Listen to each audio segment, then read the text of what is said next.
आप सभी का स्वागत है मेरे YouTube चैनल पर। आज यहाँ बात करने वाले हैं फिजिक्स में बायोट-सेवार्ट्स लॉ। काफ़ी इम्पोर्टेंट थ्योरी है बायोट-सेवार्ट्स लॉ। तो आइए समझते हैं कि बायोट-सेवार्ट्स लॉ है क्या। तो एक्चुअल में ये दो साइंटिस्ट हैं, Jean Baptiste Biot and Felix Savart. दो साइंटिस्टों ने 1820 में एक तरह का एक्सपेरिमेंट करके और ये बताया कि किसी भी करंट कैरिंग कंडक्टर में, कहने का ये मतलब हुआ कि अगर कोई कंडक्टर है और उसमें इलेक्ट्रिक करंट पास हो रहा है तो उसके चारों तरफ एक मैग्नेटिक फील्ड बनता है। तो आप किसी भी करंट कैरिंग कंडक्टर वायर, आप कोई भी तार ले ले, अगर वो कंडक्टर है और उसमें इलेक्ट्रिक करंट पास हो रहा है तो आप किसी भी पॉइंट पर मैग्नेटिक फील्ड का मैग्नीट्यूड परिमाण पता कर सकते हैं कि चलिए ठीक है, ये वायर है, इसमें इलेक्ट्रिक करंट पास हो रहा है, तो एक सर्टेन डिस्टेंस पर कितना मैग्नेटिक फील्ड का मैग्नीट्यूड होने वाला है, परिमाण कितना होगा। और साथ साथ देखेंगे कि फील्ड है तो वो फील्ड जो होगा वो वेक्टर क्वांटिटी होगा। जिस तरह से आप पढ़े हैं इलेक्ट्रिक फील्ड वो वेक्टर क्वांटिटी था, तो यहाँ पर क्या है मैग्नेटिक फील्ड, तो ये भी एक तरह का वेक्टर क्वांटिटी होगा, वो हम डिफाइन करेंगे इसमें। तो इसका एक सर्टेन डायरेक्शन होगा कि इस डायरेक्शन किधर होगा। तो हम क्या करेंगे कि हमारे बायोट-सेवार्ट्स लॉ में देखने वाले हैं कि एक करंट कैरिंग कंडक्टर है और किसी भी पॉइंट पर हम लोग मैग्नेटिक फील्ड का मैग्नीट्यूड पता करेंगे। मतलब एक ऐसा फॉर्मूला होना चाहिए कि उस फॉर्मूले के हेल्प से हम क्या कर सकते हैं कि एक करंट कैरिंग कंडक्टर है तो हम कुछ डिस्टेंस पर मैग्नेटिक फील्ड का वैल्यू निकाल सके, कितना वैल्यू उसका होगा। जिस तरह से हम लोग देखे थे कि इलेक्ट्रिक फील्ड इंटेंसिटी का जो कैलकुलेशन था, फॉर्मूला था, वो क्या था, आप बेसिक जानते हैं। इलेक्ट्रिक फील्ड का जो फॉर्मूला था,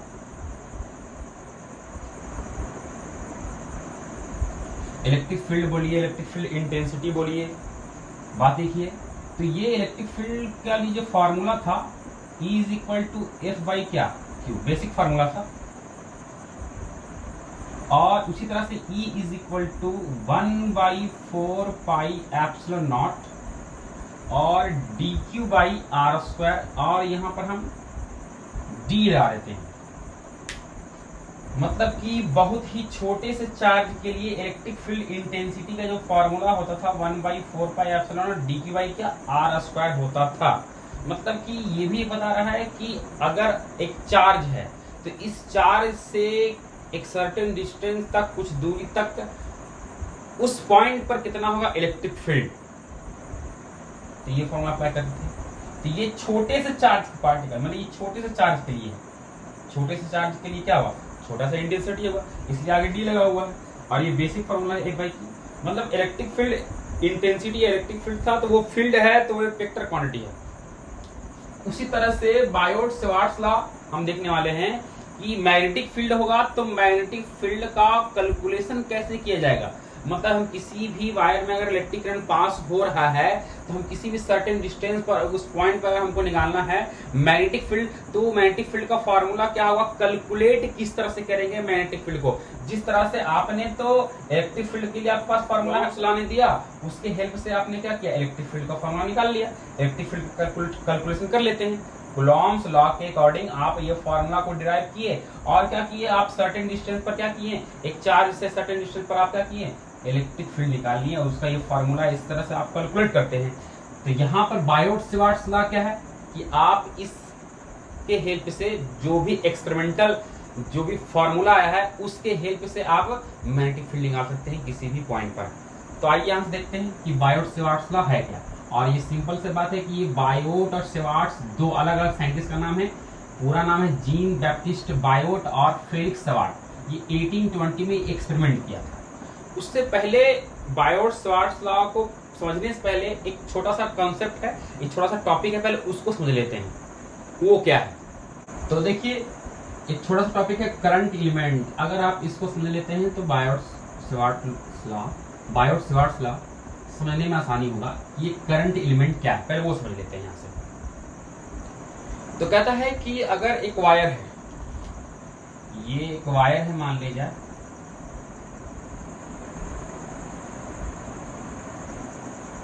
अब ये किसी भी लेंथ का हो सकता है, कोई दिक्कत नहीं, इन्फिनाइट लेंथ हो या फिर कोई फिक्स एक लेंथ हो। अगर ये वायर है, ये कंडक्टर है और इसमें इलेक्ट्रिक करंट पास हो रहा है,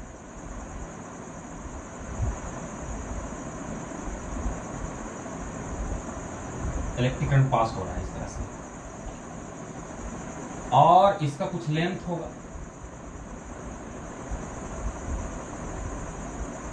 चलिए मान लेते कितना है, L। तो करंट एलिमेंट का जो कॉन्सेप्ट है, देखिए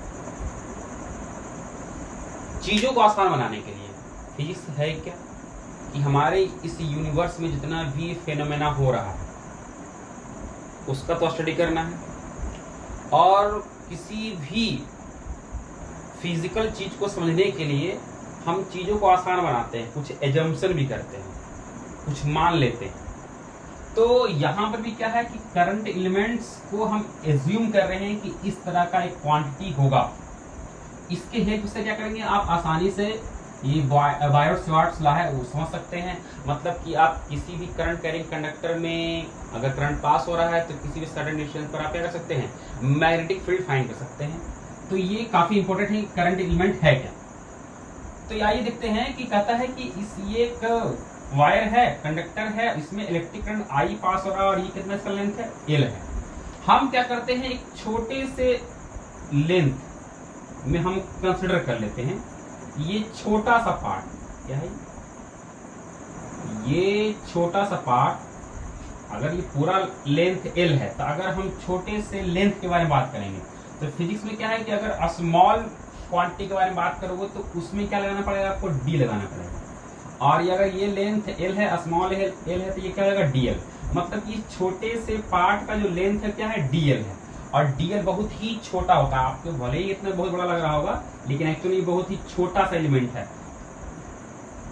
और इस छोटे से पार्ट में इलेक्ट्रिक करंट कितना पास हो रहा है, तो मतलब कह लिया है कि उस करंट कैरिंग कंडक्टर का स्मॉल एलिमेंट DL और इनटू उसमें पास हो रहे इलेक्ट्रिक करंट के प्रोडक्ट को क्या बोलते हैं, करंट एलिमेंट बोलते हैं। क्या बोलते हैं, करंट एलिमेंट।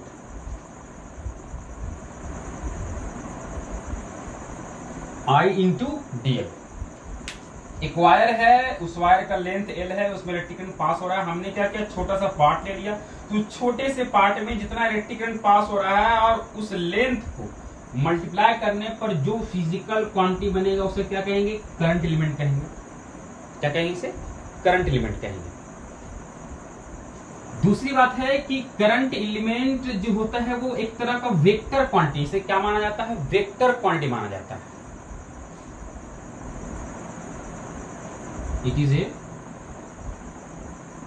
Vector quantity. ये क्या है, वेक्टर क्वांटिटी, इसको हम सदिश राशि मानते हैं। और इसका जो डायरेक्शन होगा, इसका जो डायरेक्शन होगा, जिस डायरेक्शन में इलेक्ट्रिक करंट मूव कर रहा है, इस करंट एलिमेंट का भी डायरेक्शन क्या होगा, उसी डायरेक्शन में होगा। अगर वेक्टर है तो वेक्टर जैसा रिप्रेजेंट कर देते हैं इसको, IDL, ये वेक्टर के जैसा ही लिखते हैं। तो करंट एलिमेंट एक वेक्टर क्वांटिटी है, और वेक्टर क्वांटिटी होगा तो क्या होगा, एक डायरेक्शन होगा। तो इसका डायरेक्शन जो होता है वो जिधर इलेक्ट्रिक करंट का डायरेक्शन होता है उधर ही क्या होता है, करंट एलिमेंट का डायरेक्शन होता है। तो ये तरह क्या है, वेक्टर क्वांटिटी है। तो उम्मीद करते हैं कि आप करंट एलिमेंट समझ गए होंगे। चलिए तो अब आगे बात करते हैं कि बायोट-सवार्ट्स लॉ को किस तरह से हम लोग समझते हैं। ये तो समझ आ गया होगा करंट एलिमेंट क्या है। करंट एलिमेंट एक तरह का क्या है, इलेक्ट्रिक करंट और स्मॉल एलिमेंट का एक तरह का प्रोडक्ट है, उसे करंट एलिमेंट बोलते हैं। ये एक तरह का वेक्टर क्वांटिटी है और इसका डायरेक्शन किधर होता है, जिधर इलेक्ट्रिक करंट का डायरेक्शन होता है उधर ही इसका डायरेक्शन होता है करंट एलिमेंट का। आइए समझते हैं बायोट-सवार्ट्स लॉ। तो आइए देखते हैं यहाँ से बायोट-सवार्ट्स लॉ का स्टेटमेंट। और ये जितना भी है सब कैसा है, एक्सपेरिमेंटल ही बात कर रहे हैं। ये जो भी बायोट-सवार्ट्स लॉ का जो भी रिजल्ट आएगा, जो भी फॉर्मूला डिराइव होगा, तो वो सारा चीज क्या है, एक्सपेरिमेंटल प्रूफ है। तो उसका स्टेटमेंट देख लेते हैं हम लोग। तो कहता है कि एक करंट कैरिंग कंडक्टर है,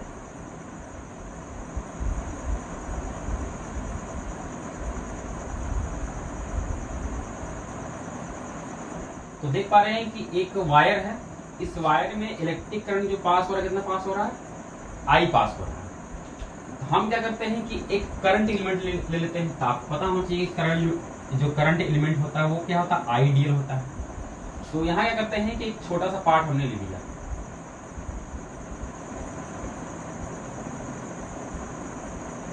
ये है आइडियल करंट एलिमेंट। तो इस वायर में इलेक्ट्रिक करंट पास हो रहा है और इस छोटे से पार्ट के कारण, देखिए कूलॉम्स लॉ भी जो इलेक्ट्रिक फील्ड इंटेंसिटी दिया है वो सिर्फ पॉइंट चार्ज के लिए है। कूलॉम्स लॉ में जो भी चार्ज का कंसेप्ट है, इंटेंसिटी का जो कंसेप्ट है, वो पॉइंट चार्ज के लिए है। आगे आपको हम बताएंगे कि बायट-श्वार्ट्ज लॉ और कूलॉम्स लॉ में क्या सिमिलरिटीज है और क्या डिफरेंस है, तो काफी वहां पर ज्यादा क्लियर हो जाएगा। ठीक है, तो फिलहाल इतना समझिए कि इलेक्ट्रिक फील्ड इंटेंसिटी छोटे से चार्ज के लिए होता था और फिर आप पूरे वायर के लिए, पूरे ऑब्जेक्ट के लिए, अलग अलग शेप के लिए अलग अलग अगर आपको इंटेंसिटी निकालना होता था किसी पॉइंट पर, क्या करते थे, छोटे से पार्ट के लिए आप पहले क्या करते थे, इंटेंसिटी निकाले थे, और पूरे ऑब्जेक्ट के लिए या फिर पूरे ऑब्जेक्ट के लिए उस पॉइंट पर अगर निकालना है, उससे पूरे शेप के लिए अगर उस पॉइंट पर निकालना है तो क्या करना पड़ेगा, आपको इंटीग्रेट करना पड़ता था। तो उसी तरीके से यहाँ पर जो आप देख पा रहे हैं कि हम ये पूरे वायर के कारण, इस पूरे वायर के कारण किसी भी पॉइंट पर, पूरे वायर के कारण किसी भी पॉइंट पर हम मैग्नेटिक फील्ड नहीं निकाल सकते हैं। इस पूरे करंट कैरिंग कंडक्टर के लिए, पूरे वायर में जितना इलेक्ट्रिक पास हो रहा है, तो पूरे के कारण हम किसी भी पॉइंट पर हम मैग्नेटिक फील्ड नहीं निकाल सकते डायरेक्ट। आपको छोटे से पार्ट के लिए, करंट एलिमेंट के लिए ही आप किसी पॉइंट पर आप क्या निकाल सकते हैं, मैग्नेटिक फील्ड निकाल सकते हैं। बायट-श्वार्ट्ज लॉ ये कहता है, ना कि पूरे तार के लिए। जिस तरह से कूलॉम्स लॉ ने बोला कि छोटे से चार्ज के लिए आप उस पॉइंट पर निकाल रहे हैं इलेक्ट्रिक फील्ड, छोटे सा यहाँ पर क्या, छोटा सा क्या है आपका, करंट एलिमेंट के लिए क्या निकाल रहे हैं, किसी भी पॉइंट पर मैग्नेटिक फील्ड। तो हमने क्या किया कि छोटे सा करंट एलिमेंट ले लिया और इस पॉइंट पर निकालना चाह रहे हैं मैग्नेटिक फील्ड। ये पॉइंट क्या है, P है। चलिए इसको ओरिजिन मान लेते हैं। तो ये जो डिस्टेंस है वो क्या है, R है, और ये शो कर रहा है पोजीशन वेक्टर। तो ये P का पोजीशन वेक्टर कौन है, R with respect to O। O यहाँ पर फिक्स पॉइंट होगा और P पॉइंट है, R क्या है, इस P पॉइंट का पोजीशन वेक्टर। तो हमको इस पॉइंट पर निकालना है मैग्नेटिक फील्ड। तो जरा सोचिए, जब हम वायर बहुत छोटा लिए हैं, करंट एलिमेंट लिए हैं, तो करंट एलिमेंट के लिए P पॉइंट पर मैग्नेटिक फील्ड भी क्या होगा, छोटा होगा। जिस तरह से छोटे से चार्ज के लिए इंटेंसिटी क्या हुआ करता था, छोटा इंटेंसिटी होता था, तो उसी तरीके से तो छोटे से करंट एलिमेंट के लिए क्या होगा, इस पॉइंट पर छोटा मैग्नेटिक फील्ड होगा। तो हम क्या लगाएंगे, D, और मैग्नेटिक फील्ड को जो रिप्रेजेंट किया जाता है, जो सिंबल है, जो नोटेशन है, वो B है। यहाँ पर आपका मैग्नेटिक फील्ड तो ठीक है, इसका डायरेक्शन भी निकालेंगे, क्योंकि इलेक्ट्रिक फील्ड है वो वेक्टर क्वांटिटी है, वेक्टर क्वांटिटी डायरेक्शन होगा। उसी तरह से मैग्नेटिक फील्ड है तो मैग्नेटिक फील्ड का एक डायरेक्शन होगा। तो यहाँ से डायरेक्शन कैसे निकालेंगे, तो जरा ध्यान दीजिए कि ये आपका क्या है, ये एक वेक्टर क्वांटिटी हो गया, ये भी क्या हो गया, वेक्टर क्वांटिटी हो गया। तो आपको पता होना चाहिए कि जब दो वेक्टर मिलता है तो कभी स्केलर बनाता है, और दो वेक्टर मिलता है तो कभी वेक्टर बनाता है। मतलब कि वेक्टर का प्रोडक्ट, तो वेक्टर का प्रोडक्ट कभी स्केलर में आता है और कभी वेक्टर में आता है। तो वेक्टर का थोड़ा सा नॉलेज होना चाहिए यहाँ पर। तो यहाँ भी देख रहे हैं कि ये भी वेक्टर है और ये भी वेक्टर है। तो दो वेक्टर, अगर आपको याद है कि अगर दो वेक्टर हो इस तरीके से,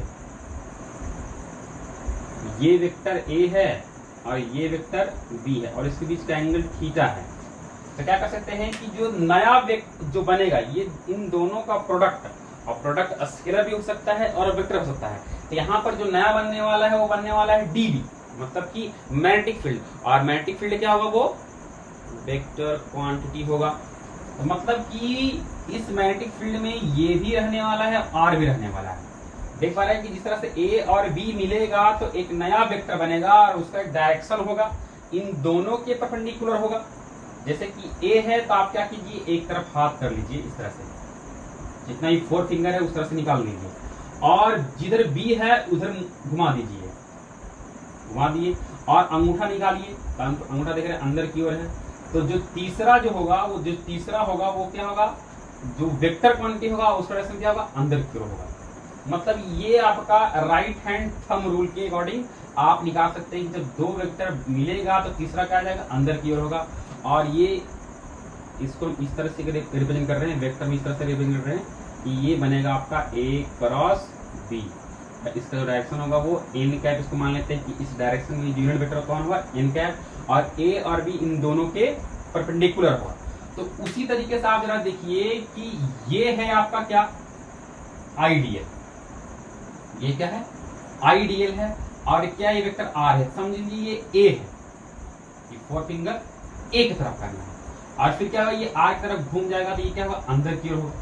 मतलब कि इस पॉइंट पर मैग्नेटिक फील्ड क्या होगा, अंदर की ओर होगा। दूसरा तरीका राइट हैंड पाम रूल से लगा सकते हैं, राइट हैंड पाम रूल, हथेली का नियम। क्या कीजिए जरा देखिए, तो ये रहा अंगूठा जो शो कर रहा है, इलेक्ट्रिक करंट का डायरेक्शन शो कर रहा है, जिस पॉइंट पर निकालना है उधर उंगली कर दीजिए, और इस सरफेस के क्या होगा, इस सरफेस के परपेंडिकुलर होगा। जैसे देख लीजिए हमने क्या किया, ये रहा अंगूठा, इलेक्ट्रिक करंट का डायरेक्शन, हमने उंगली इस तरह से फैलाया और देख पा रहे हैं कि ये अंदर की ओर रहा है, जो हथेली होगा उससे क्या होगा, परपेंडिकुलर होगा मैग्नेटिक फील्ड का डायरेक्शन। तो यहाँ पर मैग्नेटिक फील्ड क्या होगा, अंदर की ओर। जब अंदर की ओर होता है, इनसाइड होता है, तो हम लोग क्रॉस से रिप्रेजेंट करते हैं। ठीक है, इतना पता होना चाहिए, पीछे का आपको जितना भी टॉपिक है वो आपको पता होना चाहिए, तो यहाँ से आपका बायो-सेवार्ट लॉ समझ आएगा। चलिए, तो डायरेक्शन तो मिल गया अंदर की ओर, करंट एलिमेंट ले लिए, डिस्टेंस आर ले लिए, इस पी पॉइंट पर आपको निकालना है मैग्नेटिक फील्ड।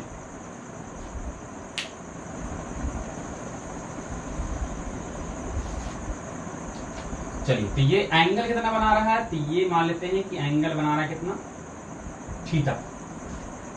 करंट एलिमेंट और आर के बीच एंगल क्या है, थीटा है। ये थीटा किसी बीच है और किसी फिजिकल क्वांटिटी के बीच नहीं है, ये करंट एलिमेंट और पोजीशन वेक्टर आर के बीच का ये एंगल है, थीटा।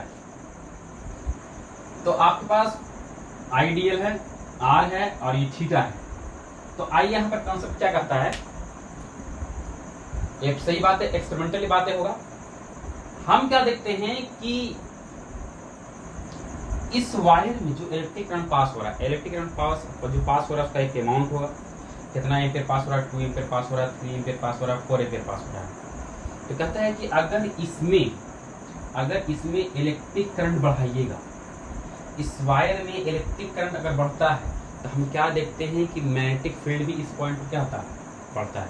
अब चेक करने का तरीका क्या है, तो यहाँ पर क्या रख दीजिए, एक मैग्नेटिक नीडल रख दीजिए, कंपास रख दीजिए। आप देखिएगा कि हम 2 एम्पीयर जब पास करवा रहे थे तो डिफ्लेक्शन शो हो रहा था, वो थोड़ा सा मुड़ा। हमने 50 एम्पीयर कर दिया, डिफ्लेक्शन ज्यादा हो गया, काफी तेजी से हुआ, तो हम कहेंगे क्या हो, उसमें मैग्नेटिक फील्ड का वैल्यू यहाँ पर क्या हो रहा है, बढ़ रहा है। हमने करंट कम कर दिया, उसमें देखा डिफ्लेक्शन जो हो रहा है, वो जो नीडल मूव कर रहा है बहुत स्लो मूव कर रहा है। हमने देखा कि मैग्नेटिक फील्ड ये डिपेंड कर रहा है किस पर, इसमें जो इलेक्ट्रिक करंट पास हो रहा है उस पर डिपेंड कर रहा है। अगर इलेक्ट्रिक करंट का वैल्यू बढ़ाइएगा तो मैग्नेटिक फील्ड बढ़ेगा, घटाइएगा तो घटेगा। जब इस तरह का रिलेशन होता है कि ये वैल्यू, ये फिजिकल क्वांटिटी बढ़ा रहे हैं तो ये भी फिजिकल क्वांटिटी बढ़ रहा है, ये फिजिकल क्वांटिटी घटा रहे हैं तो ये फिजिकल क्वांटिटी घट रहा है। तो इस तरह का जब रिलेशन होता है तो उसके बीच का जो रिलेशन को हम जो शो करते हैं वो प्रोपोर्शनल से शो करते हैं, समानुपातिक शो करते हैं। तो कौन घट बढ़ रहा है, इलेक्ट्रिक करंट, तो चेंज कौन हो रहा है, मैग्नेटिक फील्ड। तो यहाँ से हम कह सकते हैं कि ये जो मैग्नेटिक फील्ड जो होता है वो प्रोपोर्शनल होता है किसके, इलेक्ट्रिक करंट के। इलेक्ट्रिक करंट बढ़ाइएगा तो मैग्नेटिक फील्ड बढ़ेगा, ये घटाइएगा तो ये घटेगा। ये है प्रोपोर्शनल सिंबल। जब इस तरह का होता है, ये इक्वल टू नहीं है, ये दोनों वैल्यू इक्वल नहीं है, ये कुछ अलग होगा, ये कुछ अलग होगा, लेकिन ये बढ़ेगा तो ये बढ़ेगा, ये घटेगा तो ये घटेगा। तो इस तरह का हम सिंबल यूज करते हैं। चलिए इसको मान लेते हैं क्या, फर्स्ट। इसी तरीके से हम क्या देखते हैं कि जब इसमें हम ये देखते हैं कि जब एलिमेंट हम लेते हैं डीएल इतना छोटा तो मैग्नेटिक फील्ड हुआ। हम इस करंट एलिमेंट का लेंथ बढ़ा देते हैं। हमने अभी क्या किया, चलिए ठीक है, पॉइंट एलिमेंट के लिए मतलब कि चलिए छोटा सा तार लिए और यहाँ मैग्नेटिक फील्ड है, हम बड़ा तार पूरे तार के कारण देख रहे हैं मैग्नेटिक फील्ड बढ़ गया और उससे बड़ा तार कर दिया, मतलब हम वायर का कंडक्टर का लेंथ बढ़ा रहे हैं। करंट एलिमेंट का साइज हम क्या कर रहे हैं, लेंथ क्या कर रहे हैं, बढ़ा रहे हैं। हम क्या देखते हैं कि इस पॉइंट पर मैग्नेटिक फील्ड क्या बढ़ रहा है। जैसे जैसे इसका इस वायर की पूरे वायर के लिए कंसीडर कीजिएगा तो यहाँ पर क्या हो रहा है, मैग्नेटिक फील्ड बढ़ रहा है। तो जैसे जैसे लेंथ बढ़ता है करंट एलिमेंट मतलब डीएल बढ़ता है, सॉरी करंट एलिमेंट नहीं बोलेंगे हम, यहाँ पर बोलेंगे एलिमेंट जो छोटा सा पार्ट है डीएल है, ये बढ़ता है तो हम देखते हैं कि मैग्नेटिक फील्ड भी क्या हो रहा है, बढ़ रहा है। ये घटता है, डीएल घटता है, लेंथ घटता है तो भी क्या हो रहा है, घट रहा है। तो फिर हम कहेंगे कि ये भी कैसा है, दोनों के बीच का जो रिलेशन है वो भी प्रोपोर्शनल वाला है। तो ये जो स्मॉल पार्ट है, इस वायर का जो स्मॉल पार्ट है, ये डीएल बढ़ रहा है तो ये बढ़ रहा है, ये घट रहा है तो ये घट रहा है। इसको हम नाम दे दिए क्या, सेकंड। फिर क्या देखते हैं कि इनके बीच का जो डिस्टेंस है, आप इस पॉइंट पर निकाल रहे हैं मैग्नेटिक फील्ड। अब हम ना तो इलेक्ट्रिकल में कोई चेंजिंग नहीं कर रहे, ना तो घटा रहे ना तो बढ़ा रहे हैं। उसी तरह से जो स्मॉल पार्ट है, लेंथ है, ना तो उसमें हम चेंजिंग कर रहे हैं, कुछ नहीं चेंजिंग कर रहे हैं, जो फिक्स है फिक्स है। हम क्या करते हैं कि अभी इस पॉइंट पर हम देखते हैं मैग्नेटिक फील्ड, ये कांस्टेंट है, करंट कांस्टेंट है, लंबाई कांस्टेंट है, करंट जो एलिमेंट है आपका ये कांस्टेंट है, इसमें कोई चेंजिंग नहीं कर रहे हैं। हम क्या देखते हैं कि इस पी पॉइंट पर जो मैग्नेटिक फील्ड है हमने शो की, मेजरमेंट किया। फिर हमने क्या किया कि और हम डिस्टेंस अगर बढ़ा लेते हैं, यहाँ पर अगर हम मेजरमेंट करते हैं, कंपास को रखते हैं यहाँ और यहाँ रखते हैं, देखते हैं कि दोनों में डिफरेंस है। यहाँ पर जो मैग्नेटिक फील्ड ज्यादा सो रहा है, यहाँ पर क्या हो रहा है, कम सो रहा है। हम और दूर रखते हैं, मैग्नेटिक फील्ड और कम सो होता है। हम और नजदीक रखते हैं, जब नजदीक रखते हैं तो हम क्या देखते हैं कि मैग्नेटिक फील्ड का जो स्ट्रेंथ है वो काफी ज्यादा पावरफुल है। तो हम कहेंगे कि इसके जो बीच का जो डिस्टेंस है वो बढ़ाने से घटता है और घटाने से बढ़ता है, और वो भी कैसा, इनवर्स तो होगा लेकिन कैसा होगा, स्क्वायर के साथ बढ़ता घटता है। इसका वैल्यू स्क्वायर करेंगे तब उस रेशियो के अकॉर्डिंग ये बढ़ेगा घटेगा। तो ये हो गया तीसरा। चौथा हम देखते हैं कि इसके बीच का जो एंगल थीटा है, हम क्या देखते हैं कि अगर ये अभी थीटा कुछ है 30 डिग्री, हमने मेजरमेंट किया मैग्नेटिक फील्ड का है, का जो रेशियो है उस जो है वो 1/2 है।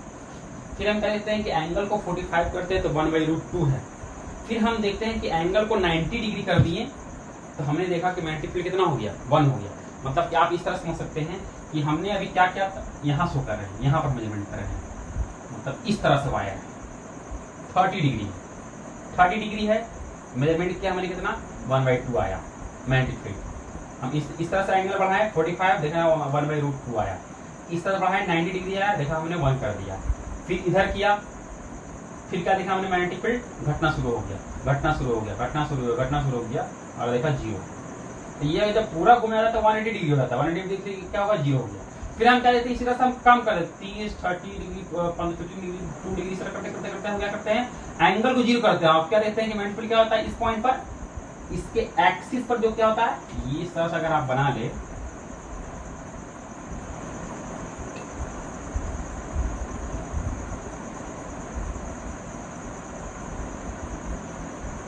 हम क्या देखते हैं कि इसके एक्सिस पर इस तरह से मैग्नेटिक फील्ड क्या होता है, 0 हो जाता है। तो यहाँ पर जो आप हम अब समझ रहे होंगे कि यहाँ थोड़ा सा मैथमेटिकल टर्म है, आपको समझाया कि नहीं आया, तो थोड़ा फिर से रिपीट कर देते हैं कि देख रहे हैं कि 1/2 फिर 90 पर 1, फिर नेगेटिव एंगल आया, घटना शुरू हो गया, 180 पर 0, फिर 0 करते थे 0। तो ये जो कॉन्सेप्ट है किसका है, साइन थीटा का है। ये जितना वैल्यू है 30 पर 1/2 हो रहा है, 45 पर 1/2 हो रहा है, 60 पर √3/2 हो जा रहा है, 90 पर 1 हो जा रहा है। तो हमने देखा कि इस पूरी सिचुएशन में एंगल 90 डिग्री रहता है तो वहां पर ही मैग्नेटिक फील्ड 1 देता है, बाकी सब क्या आ रहा है, कम दे रहा है। 180 पे 0 दे रहा है और 0 डिग्री पर 0 दे रहा है। तो हम कहेंगे कि ये जो मैग्नेटिक फील्ड है ये साइन थीटा के क्या है, प्रोपोर्शनल है।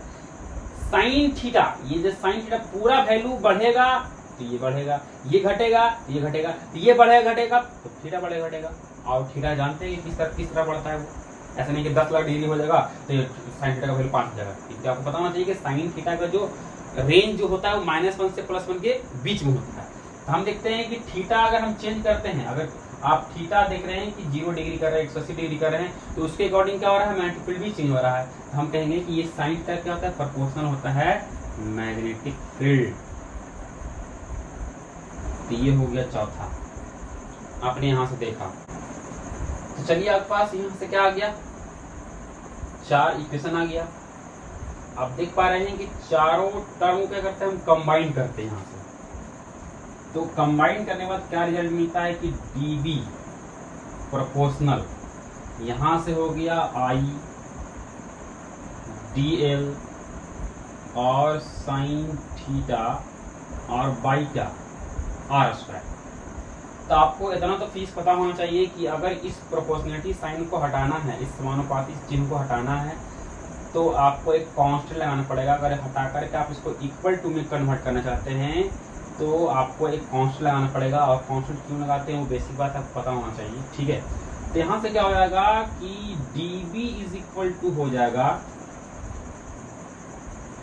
μ0/4π और I dl sign theta by क्या r²।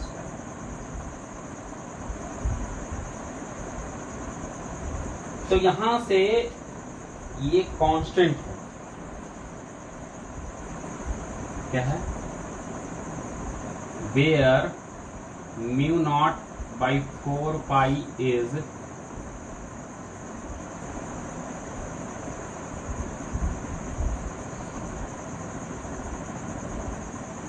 कांस्टेंट है। ये जो 4π μ0/4π है ये प्रोपोर्शनलिटी कांस्टेंट है। और यहां पर जो इसका जो वैल्यू होता है μ0/4π इज इक्वल टू 10⁻⁻7 होता है। क्या होता है यहाँ पर, 10⁻⁻7 होता है।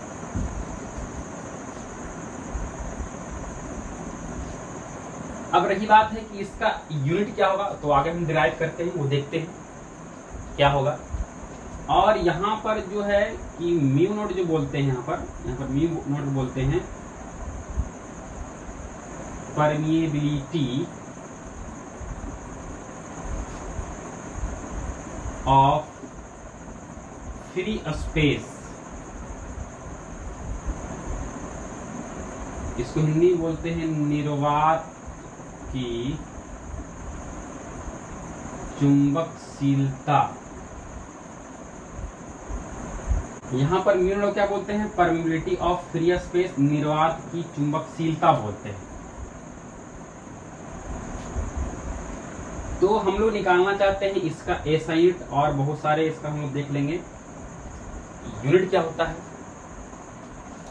तो उससे पहले आपको पता करना पड़ेगा कि मैग्नेटिक फील्ड को किस चीज में मेजरमेंट करते हैं। जिस तरह से इलेक्ट्रिक फील्ड इंटेंसिटी को हम लोग न्यूटन पर कूलम में मेजरमेंट करते हैं, जिस तरह का फॉर्मूला होता है उस तरह का उसका यूनिट बन जाता है।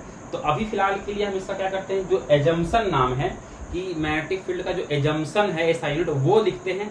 बाकी फिर अलग अलग सिचुएशन में मैग्नेटिक फील्ड का जो SI यूनिट है वो क्या होगा, वो चेंज हो जाता है। अब जैसा ऑब्जेक्टिव पूछता है तो थोड़ा सा आपको टिक लगाना पड़ेगा। तो आइए यहाँ देखते हैं कि मैग्नेटिक फील्ड का SI यूनिट क्या होता है। The SI unit of magnetic field is weber per metre square या फिर टेस्ला। देखिए SI यूनिट जो होता है वो क्या होता है, वेबर पर मीटर स्क्वायर होता है या फिर क्या होता है, टेस्ला होता है। ये निकोला टेस्ला के नाम पर दिया गया है और ये वेबर पर मीटर स्क्वायर होता है, एक तरह का नाम समझ लीजिए, वेबर पर मीटर स्क्वायर और टेस्ला। तो एसआई यूनिट क्या हो गया मैग्नेटिक फील्ड का, डीवी क्या हो गया, वेबर पर मीटर स्क्वायर या फिर क्या, टेस्ला। तो आप क्या कर सकते हैं कि इसका आप यूनिट निकाल सकते हैं। तो यहाँ देख पाइए कि आप dB is equal to mu not by क्या 4 पाई, और यहाँ से I D L sine theta by क्या आर स्क्वायर। तो इसका तो हो गया टेस्ला, टी लगा दीजिए।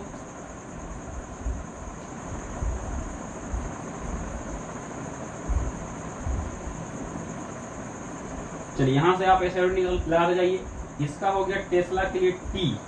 चलिए इसका निकालना है तो रहने दीजिए।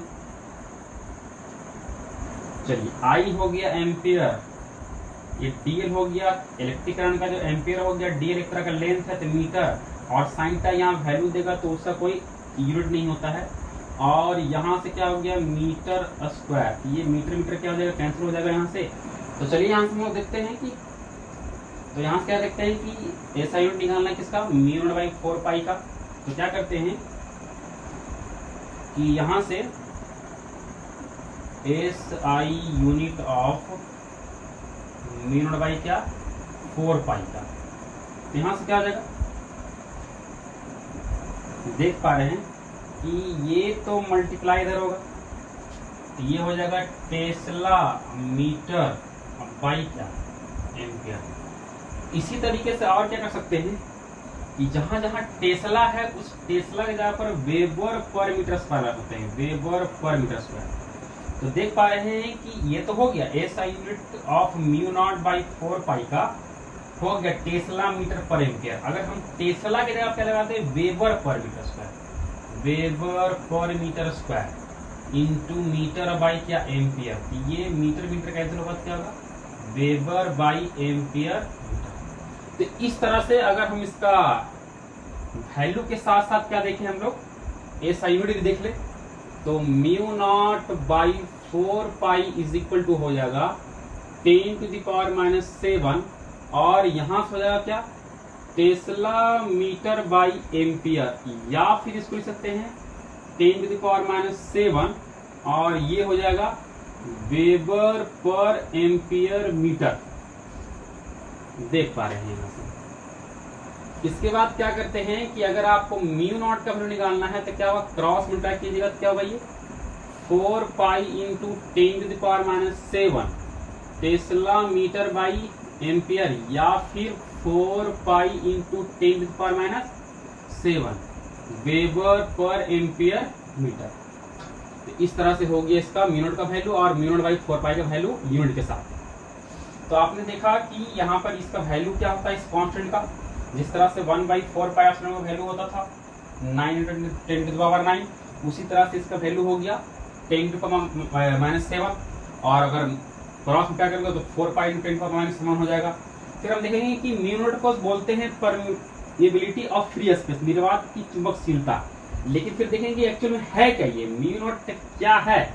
जिस तरह से वहां पर आप कॉलम लॉ में देखे एप्सिलॉन नॉट, तो एप्सिलॉन नॉट को बोलते हैं परमिटिविटी ऑफ फ्री स्पेस। तो वहां आपको पता होना चाहिए कि एक तरह का क्या है, वो फिजिकल वैल्यू है, वो काफी इंपॉर्टेंस रखता है। तो उसी तरह से ये भी क्या एक तरह का फिजिकल वैल्यू, तो इसके बारे में हम समझेंगे। और इसका हम फिर वेक्टर फॉर्म देखेंगे कि वेक्टर फॉर्म क्या है और वेक्टर फॉर्म से क्या निकलता है, वेक्टर फॉर्म से कन्वर्ट क्यों करेंगे आगे, फिर इसको बारे में बताएंगे आगे। देखते हैं फिर, चलिए देखते हैं कि बायट-सवार्ट्स लॉ का वेक्टर फॉर्म क्या होता है। जहां आप देख पा रहे हैं कि एक करंट कैरिंग कंडक्टर है, इसका जो करंट एलिमेंट क्या है आईडीएल है।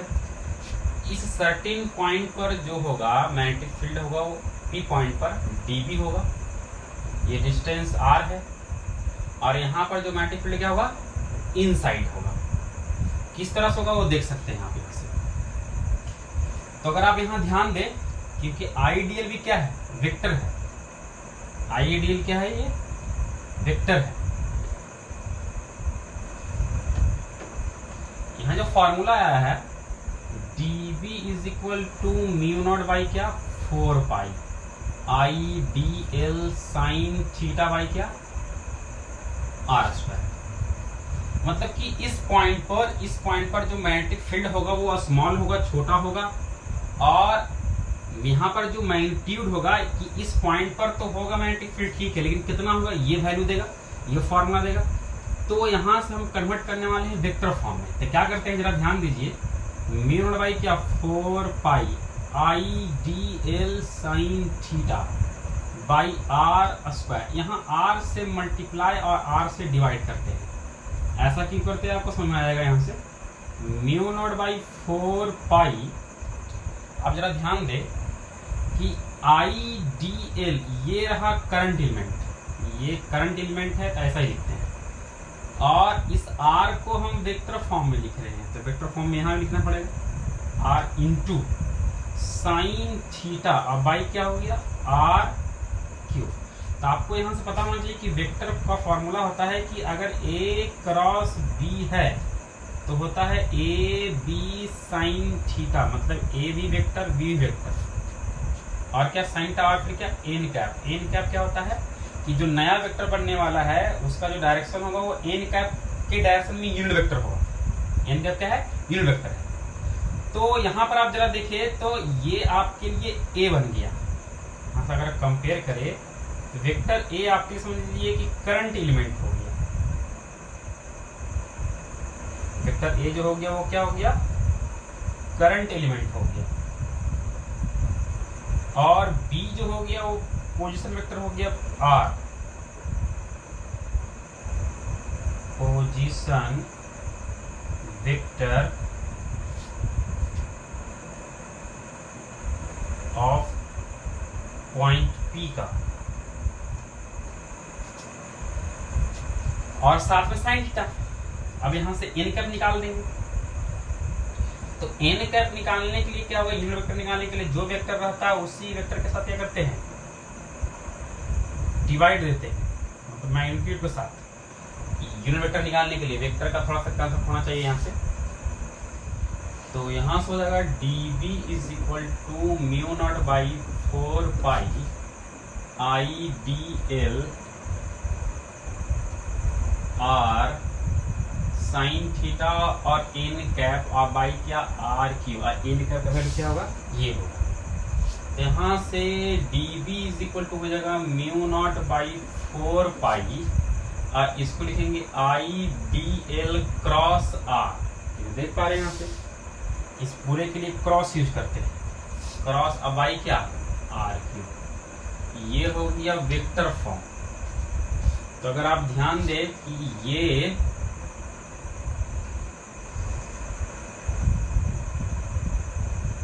अगर ये वेक्टर ए है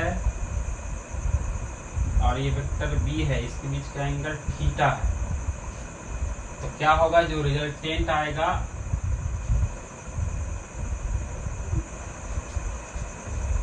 वेक्टर ए है वेक्टर बी है, इसके बीच का एंगल थीटा है, तो दोनों को मिलाने पर, दोनों को प्रोडक्ट करने पर एक नया वेक्टर बनेगा, वो बनेगा ए क्रॉस बी। और ये जो ए क्रॉस बी होगा वो इन दोनों के परपेंडिकुलर होगा, मतलब कि ये अंगुली उधर निकलता है जो पहले होता है, वेक्टर ए के साथ जो पहले होता है, मतलब कि कहने का ए क्रॉस बी, ए जो है वो उसी तरफ ये अंगुली निकलेगा, राइट हैंड थंब रूल, और बी की तरफ घुमाना है, घुमा दिए, और अंगूठा जिधर निकलेगा वो क्या होगा, डायरेक्शन होगा। तो ये जो है वो ए क्रॉस बी का डायरेक्शन है इनवर्ड। तो इनवर्ड इस तरह से बना रहे हैं, मतलब ये शो करते हैं कि ये एक्चुअल में क्या है, इनवर्ड है। तो यहाँ से बनता है ये ए बी साइन थीटा और एन कैप, इस डायरेक्शन में जो यूनिट वेक्टर होगा कौन होगा, एन कैप। तो जरा आप ध्यान दीजिए कि आईडीएल भी वेक्टर है,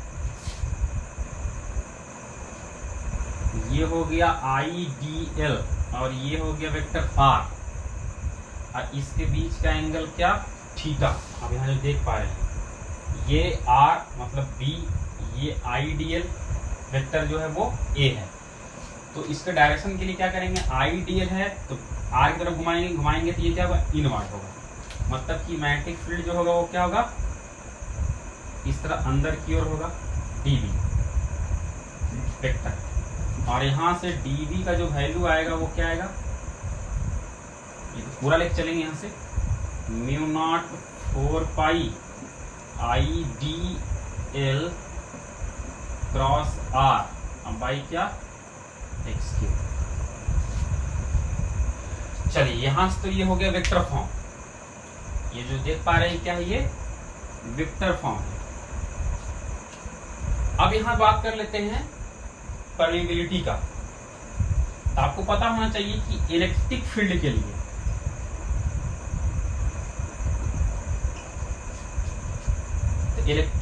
लिए हम लोग देखे थे E is equal to 1/4 pi epsilon naught Q by क्या आर स्क्वायर। यहां से आप जो मैग्नेटिक फील्ड देख रहे हैं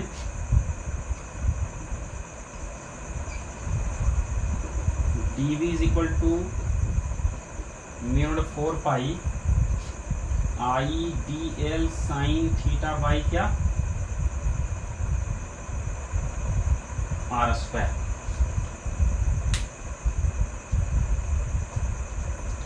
यहां से देख पा रहे हैं कि ये है एप्सिलॉन नॉट और ये क्या है म्यू नॉट। एप्सिलॉन नॉट को बोलते हैं परमिटिविटी ऑफ फ्री स्पेस, निर्वात की विद्युतशीलता।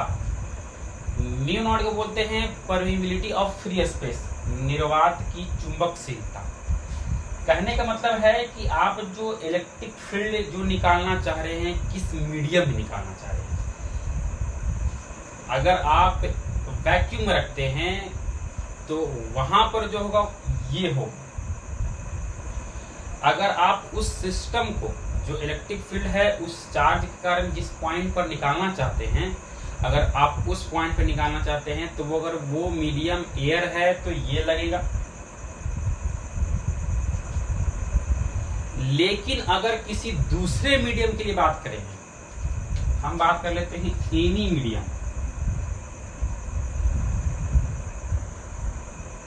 किसी ही माध्यम की बात करेंगे तो यही फॉर्मूला जब हो जाएगा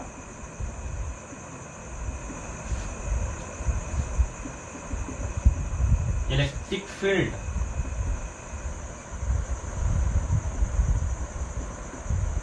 मैग्नेटिक फील्ड, ये हो जाएगा 1/4 पाई एप्सिलॉन नॉट और एप्सिलॉन आर क्यू बाई क्या आर स्क्वायर। यहां से dV इज इक्वल टू हो जाएगा, ये फिर चलिए छोटा ही लगा दीजिए कोई दिक्कत नहीं। dV इज इक्वल टू हो जाएगा mu naught mu R by 4 pi I D L sine theta by क्या आर स्क्वायर। अगर किसी मीडियम के लिए बात कीजिएगा तो यहाँ पर epsilon naught into epsilon R, और देखिए एप्सिलॉन बताता है कि उस मीडियम में कितना इलेक्ट्रिक फील्ड है। दूसरे मीडियम में जाने पर उसी सिस्टम को अगर आप वही 2 कूलम चार्ज है और 2 मीटर की दूरी पर आप निकालना चाहते हैं इलेक्ट्रिक फील्ड इंटेंसिटी, तो अगर वैक्यूम में है तो वहां कुछ और होगा, अगर एयर में है तो वहां थोड़ा सा चेंजिंग होगा। इसलिए वैक्यूम और एयर के लिए एक ही माना जाता है। एप्सिलॉन आर का वैल्यू यहाँ पर 1 होता है, लेकिन एयर के लिए 1.00001 हो जाता है, इसलिए दोनों को लगभग एक माना जाता है। लेकिन अगर केरोसिन में ले लिया जाए उसी सिस्टम को तो आधा हो जाता है। अगर पानी में ले लिए तो उसका क्या होता है 180 टाइम कम जाता है, 85 टाइम कम जाता है, जैसे जैसे पानी का टेम्परेचर रहता है। एल्कोहल ले लीजिए तो अलग, कांच ले लीजिए अलग, तो अलग अलग मीडियम में वो इलेक्ट्रिक फील्ड इंटेंसिटी का वैल्यू क्या शो करता है, अलग अलग शो करता है। तो हम कहेंगे कि ये जो एप्सिलॉन नॉट है ये तो हम किसी के रेस्पेक्ट में बात करते हैं, तो ये है फ्री स्पेस के लिए बात कर रहे हैं, और एप्सिलॉन आर जो होता है वो क्या होता है 1 होता है। इसके अलावा किसी और के रेस्पेक्ट में बात करेंगे तो एप्सिलॉन आर का वैल्यू क्या होता रहता है, चेंज होता रहता है। उसी तरह से यहाँ पर म्यू आर है, ये म्यू नॉट है वैक्यूम के लिए, कि देखिए आप एक वायर है, वायर में इलेक्ट्रिक करंट पास हो रहा है और इतना दूरी पर अगर आप मैग्नेटिक फील्ड निकालना चाहते हैं तो कुछ होगा, मान लो 5 टेस्ला। लेकिन उसी सिस्टम को, उसी तार को उसी दूरी पर अगर निकालना चाहते हैं पानी में तो वो 5 टेस्ला क्या होगा, चेंज कर जाएगा, वैल्यू क्या हो जाएगा, चेंज हो जाएगा, बढ़ सकता है। अगर आप केरोसिन में ले जाइएगा बढ़ सकता है, घट सकता है। पानी में ले जाइएगा, अलग अलग मीडियम में मैग्नेटिक फील्ड का वैल्यू क्या होगा, चेंज होगा। तो अगर किसी मीडियम के लिए बात करेंगे तो यहाँ क्या हो जाएगा, म्यू आर हो जाएगा। मतलब कि यहाँ पर म्यू आर अगर फ्री स्पेस की बात किया जाए तो म्यू आर की वैल्यू क्या होगा 1 होगा, और अलग अलग मीडियम के लिए परमिबिलिटी क्या होता है अलग अलग होता है। जिस तरह से परमिटिविटी क्या होता है अलग अलग मीडियम के लिए अलग अलग होता है, उस तरह से परमिबिलिटी क्या होगा अलग अलग होगा। तो थोड़ा यहाँ से हम ज्यादा कुछ समझाने की कोशिश नहीं की है, यहाँ पर आप समझे कि ये किसी मीडियम के लिए बात किया जा रहा है तो म्यू आर लगेगा और यहाँ पर एप्सिलॉन आर लगेगा। इसके बारे में आपको पहले से पता होगा कि जब आप इलेक्ट्रोस्टैटिक पढ़े हैं तब कूलॉम्स लॉ में पढ़े हैं तो ये परमिटिविटी होता क्या है, या फिर इसी को बोलते हैं डाइलेक्ट्रिक कांस्टेंट बोलते हैं। तो आपको अच्छी तरीके से पता है, यहाँ थोड़ा सा हम समझाने की कोशिश किए। तो उम्मीद करते हैं कि आपको समझ में आ गया होगा कि ये म्यू नॉट क्या है और एप्सिलॉन नॉट क्या है, और उसके बीच में जो एप्सिलॉन आर है और ये म्यू आर क्या है, दोनों में क्या संबंध है उस तरह का आपको समझ आ रहा है।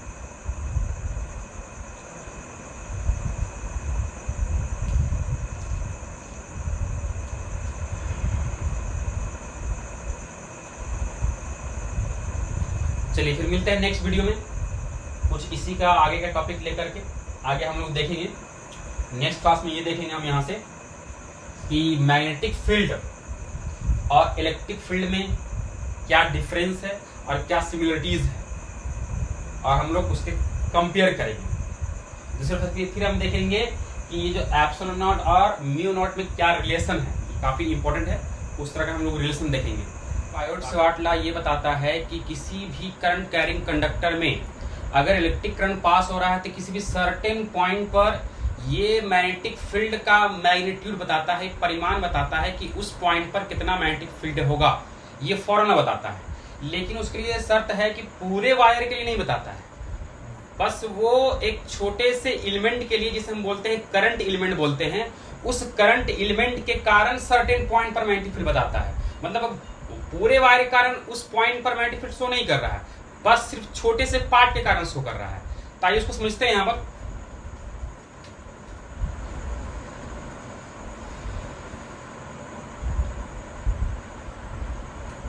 Magnetic field at a point P due to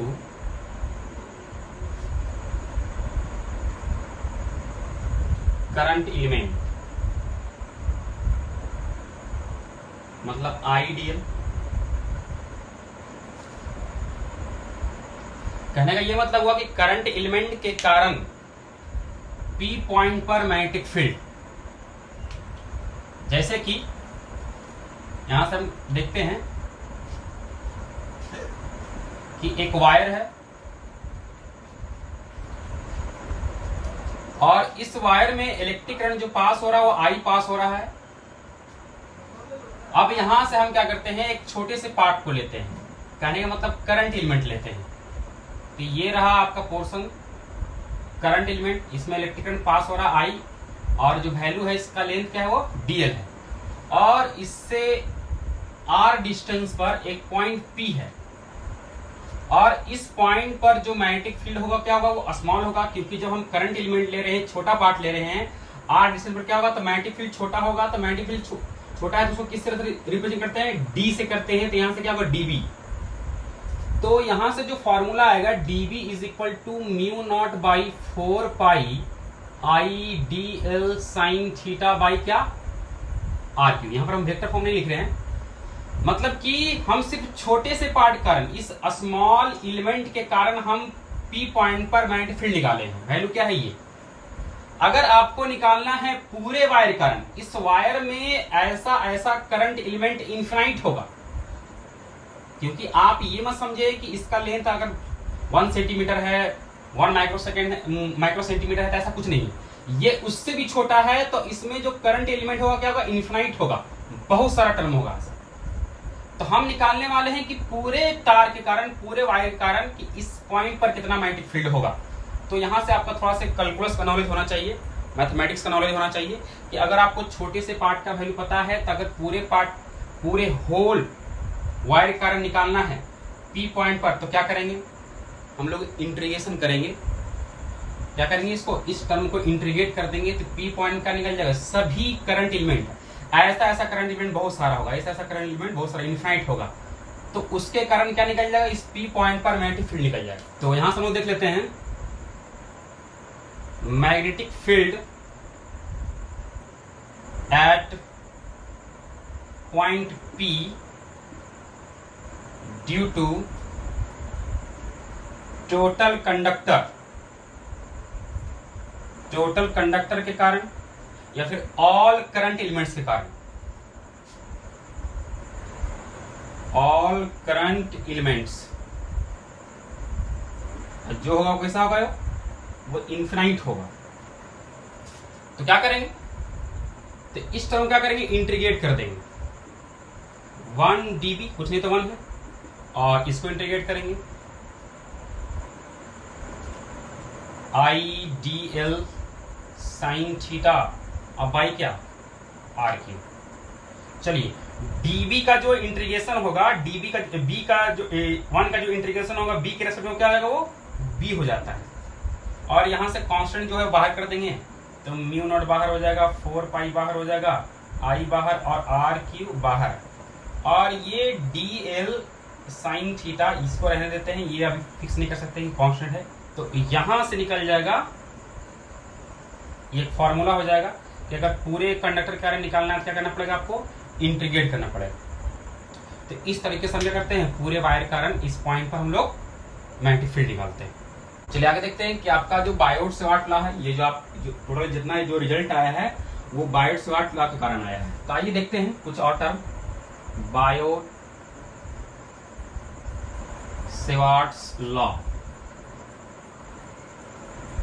formula आ गया है dB is equal to mu not by 4 pi IDL sine theta by are square.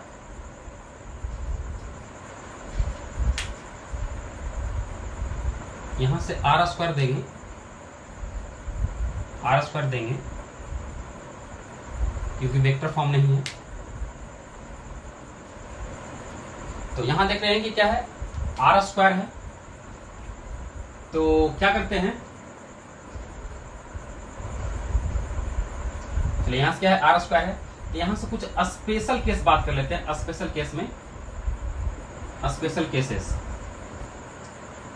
अगर if theta is equal to 0 degree, theta क्या हो, 0 डिग्री हो, इसका क्या मतलब कि चलिए ये वायर है,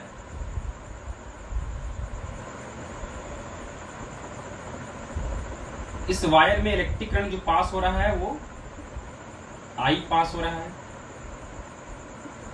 हमने करंट एलिमेंट यहां से ले लिया, ये छोटा सा पार्ट IDL। तो यहां पर if theta is equal to 0 सा क्या मतलब हुआ कि दैट इज आप एक्सिस पे बात कर सकते हैं, इस वायर के एक्सिस पर ही बात कर सकते हैं। मतलब कि ये जो पॉइंट है, जो आर डिस्टेंस है, ये पी पॉइंट यहां है, आप देख पा रहे हैं ये पी पॉइंट यहां है। तो इस तरह से क्या होगा, ये पी पॉइंट इस वायर के कंडक्टर के एक्सिस पर ही आ गया। यहां मान सकते हैं, यहां मान सकते हैं, यहां मान सकते हैं।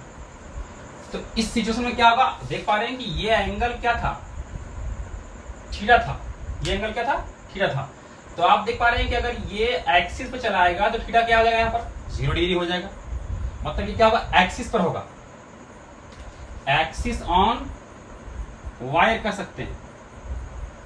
तो क्या होगा, यहां पर थीटा जब 0 होगा तो यहां से dB is equal to mu not by 4 pi IDL sine theta by क्या आर स्क्वायर। थीटा का जाके पुट करेंगे 0 डिग्री, और आपको बताना चाहिए कि साइन थीटा जो 0 होता है, 0 डिग्री, तो क्या होता है, वो पूरा का वैल्यू क्या हो जाता है, 0 हो जाता है। तो यहां से dB इज इक्वल टू होगा 0 होगा।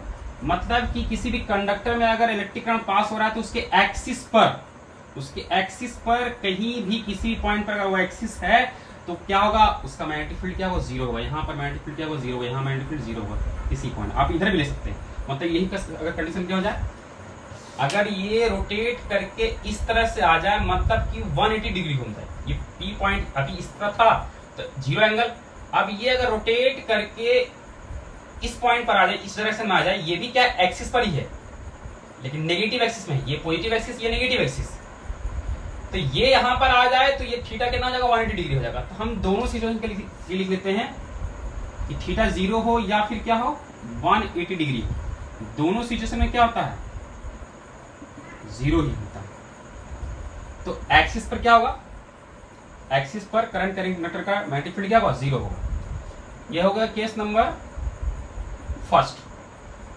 केस नंबर 2 देख लेते हैं। इफ थीटा क्या हो, 90 डिग्री, कहने का मतलब क्या हो, परपेंडिकुलर हो, दैट इज क्या हो जाएगा यहां से, परपेंडिकुलर टू एक्सिस। तो इस सिचुएशन में क्या होगा कि dB इज इक्वल टू हो जाएगा mu not by 4 pi I D L sine theta अब बाई आर स्क्वायर। और आपको पता है कि यहाँ पर साइन थीटा कितना है, 90 डिग्री, ये क्या हो जाएगा, 1 हो जाएगा। और आपको ये भी पता होना चाहिए कि साइन का ये मैक्सिमम वैल्यू है। तो यहां से हम कह सकते हैं कि dB is equal to mu naught 4 pi और आई डी एल, क्योंकि थीटा तो 90 और 91 हो गया, और यहाँ पर क्या, आर स्क्वायर। मतलब ये जो मैग्नेटिक फील्ड है यहाँ पर क्या है, मैक्सिमम हो। मतलब अगर कोई भी करंट कैरिंग कंडक्टर है और थीटा 90 डिग्री हो, मतलब कि उसके परपेंडिकुलर हो, एक्सिस क्या हो, परपेंडिकुलर हो, तो उस सिचुएशन में क्या कि जो मैग्नेटिक फील्ड क्या होगा, मैक्सिमम होगा। कहने का मतलब हो गया कि ये वायर रहा, इलेक्ट्रिक करंट आई पास हो रहा है, करंट एलिमेंट क्या है, आईडीएल। तो ये होगा, इस पॉइंट पर होगा मैक्सिमम मैग्नेटिक फील्ड। ये जो मैग्नेटिक फील्ड होगा कैसा होगा, मैक्सिमम होगा, क्योंकि ये 90 डिग्री है।